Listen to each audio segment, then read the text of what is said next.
The northern highlands of Ethiopia are a place of uncommon beauty. By midsummer, mescals, the yellow daisies that grow here, have carpeted the ground.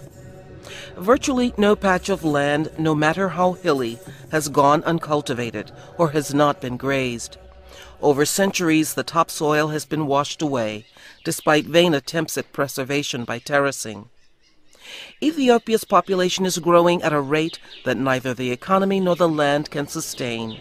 3/4 of the country's 74 million people live in rural towns and villages. The average Ethiopian woman will bear more than 5 children. For most women, it will be a hard life of subsistence farming. Along the roads you see them, trudging off to the market to sell wood, fetching water, or joyfully crushing dried tea leaves for a big wedding. Most likely the bride is no more than a girl. In the Amhara region, 40% of young girls are married by the age of 15 or younger. The groom may be in his late teens or early 20s. The brides are small, stunted by years of work and undernourishment, which leads to one of the highest maternal mortality rates in the world. Those who survive childbirth are sometimes permanently damaged, suffering tears that lead to a constant and embarrassing leakage of urine and feces. The lucky ones are treated at places like the Addis Ababa Fistula Hospital. Ethiopia's Minister of Health, Dr. Tedros Adhanom Ghebreyesus, has undertaken a large-scale family planning program that relies on local women and men to educate their neighbors about the benefits of birth control. The rural farmers actually know more than what we do on issues that concern them. They know more and they are very smart. So they told us the problem, they told us the solution. The challenges are daunting in a country where women have little say and the fate of young girls is determined by men. In the last decade, the minimum age for marriage has been raised to 18. 37-year-old Dirb Wubet Abebe was married when she was 13. She has already lost 4 children because she could not produce milk. She gave birth to this child, a son, after she stopped using contraceptives because she thought she had entered menopause. If I'm strong enough, I just want to bring up this one. I don't want any more babies. Religion is a powerful and conservative force in Ethiopia, a country almost evenly made up of Christians and Muslims. Lalibela is famous for monolithic churches that were built in the medieval ages.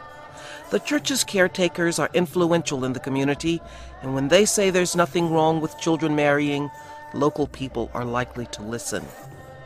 But Abba Gebrehana Tadessa, a monk in the town of Desi, says that is not the position of the church. The Bible says Adam was married to Eve at the age of 30. Adam was 30 and Eve was 15. But the church supports the government's 18 is an appropriate age for marriage. He also finds birth control acceptable, but the patriarch of the church, His Holiness Abun Paulus, says the church is against such man-made methods.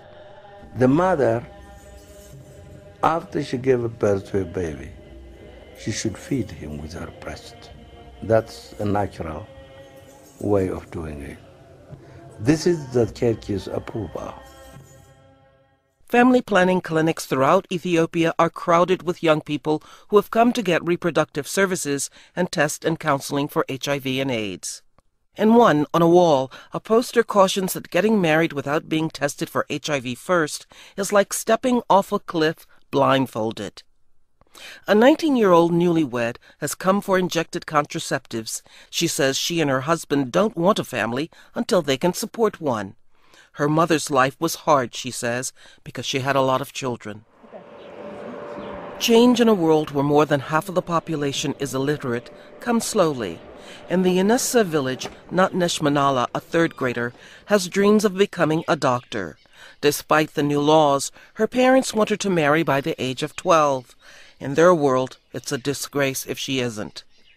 The Inessa village governing group is coming to terms with the new rights of women, grudgingly. Litsi Ejigu, the leader of a women's group in the village, has tried to impress upon them that women have rights too.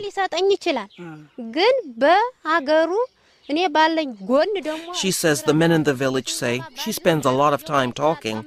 Perhaps, but women are listening. Her daughter Benta's life will be different, she says.